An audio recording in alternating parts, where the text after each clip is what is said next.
Craig on the album. Matt? Yeah. Nah, fuck with that dude. Oh, you can't curse? Yeah, you can curse. I don't fuck with that. You don't fuck with Craig. Alright.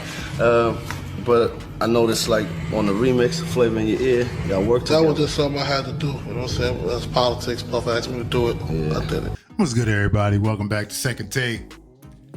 When hip-hop fans think about the early days of Bad Boy Records, one question always comes up. Did Biggie and Craig Mack have beef? Now, for years, fans have pointed to old interviews, lyrics, and rumors to suggest there was tension between the label's first two stars. But according to someone who actually toured with them, the truth is much more complicated. It wasn't some legendary rap feud, it wasn't jealousy, and it wasn't about Biggie thinking Craig Mack couldn't rap. Instead, it sounded like Biggie simply became frustrated with Craig Mack's behavior on the road. Let's get into it. Why Big wasn't rocking with Craig Mack? He did. He rocked with Mac at times, but God bless the dead Craig Mack. He used to, on the tours, he used to do some weird shit, and Big used to just be fed up with him. That was really it. We used to be on promo tour, Mac act like he's sick and just because he didn't feel like doing all these in stores, he'd act like he's sick, dog, and we'd go all the way to the hospital just for him to go get a needle shot. And, all type of, he was just real dramatic. And Big used to be like, yo, come on, dog. Stop this corny. Let's just go. Let's just roll, dog. Just knock this shit out. So it was really kind of just like that type. One not no real shit. Big used to be just fed up with he was just doing some weird, just doing some dumb shit. He's like, I just can't do it with this nigga no more. That type of shit. They was label mates, so it wasn't to that capacity of Big didn't like him. Big just Big just thought he used to do weird shit sometimes, and that just aggravate Big, and Big I'm cool. One thing younger hip-hop fans sometimes forget is that Craig Mack was Bad Boy's first breakout artist. What? When Flavor in Your Ear dropped in '94, it exploded. The record dominated radio. MTV couldn't stop playing it. DJs everywhere had it in rotation. Before Ready to Die turned big into a superstar, Craig Mack was carrying the Bad Boy flag. And when they did that remix, and threw Buster on there, LL on there, and of course Biggie, it went to the moon. This is mad, I get more butt than ashtray. And you know what? At the time too, after Flavor in Your Ear came out, kind of that Flavor in Your Ear song was kind of knocking doors down, and it was knocking doors on Juicy. That was a bigger record than Juicy. Even though the streets and the people gravitated more to Juicy, every time we was on a promo run, and that Flavor in Your Ear was killing shit. Whenever the Bad Boy Cam went on promotional tours, Flavor in Your Ear was often the biggest record people want to hear. Lil Cease even suggests at one point it generated more immediate excitement than Biggie's Juicy. And I don't mean it became the bigger cultural record over time. Juicy eventually became one of the most iconic songs in hip-hop history, as we all know. But early on, Craig Mack was every bit as important to launching Bad Boy, and that often gets lost in history, especially with the way his life turned out, and with him going down south and joining that cult and everything like that. They say Big took shots at Craig Mack on that Flavor in Your Ear remix. That's the only song that they did together.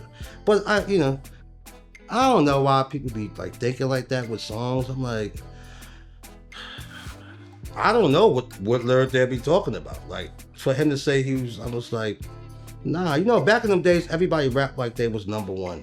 Nowadays, I be hearing about so many things. Like, yo, Big was talking about these people here. I was like, yo, everybody wanted to be number one back then. Everybody rapped like they was number one back then. Just because you was on a song with somebody back then and you said that, don't mean you was talking about nobody. Everybody rapped like they had the best verse on songs back then. It's like now, if I get up to everybody to rap saying I'm the king, do that mean I'm coming at T.I. or I'm coming at somebody that claimed they was king? No, everybody rapped that way back in the days. Everybody rapped like they was number one. Everybody rapped like they was that nigga back then. No matter who you was on the record with. It's like nowadays you aren't supposed to say certain things because somebody already claimed that status or something like that. I'm like, yo, bro, that's not how it was back then. You rap. That don't mean I'm talking about you on the record. You know what I mean? Like, no, everybody wanted to be number one when they got on the joint. Like, you know what I mean? Like, that was it. I be just thinking that'd be weird as now when people be saying that, like, yo, oh, was Big talking about them on their own record, or this person be talking about, like, no, nobody's talking about nobody. That's just how people rap back then.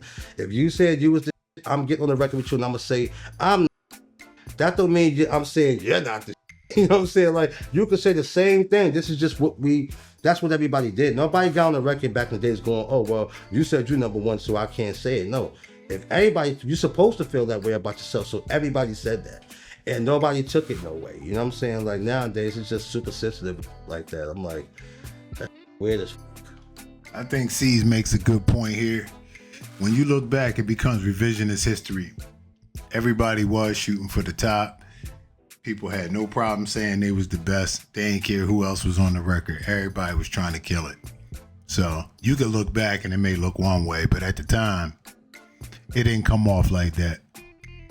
It's good to hear Cease come on and clear the air, because Craig Mack not around to speak for himself, R.I.P.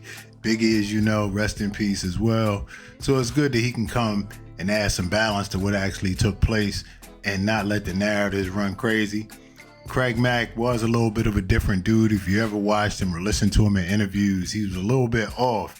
Like, he seemed to be marching to the beat of a different drummer. You know what I mean? And that played out later in his life when he went down and did the cold thing and then ultimately passed away. I'm glad that Cease came, did the interview, and gave some nuance to a situation that seemed pretty straightforward, that Biggie just didn't mess with Craig Mack like that. It wasn't like that. It was Craig Mack's behavior.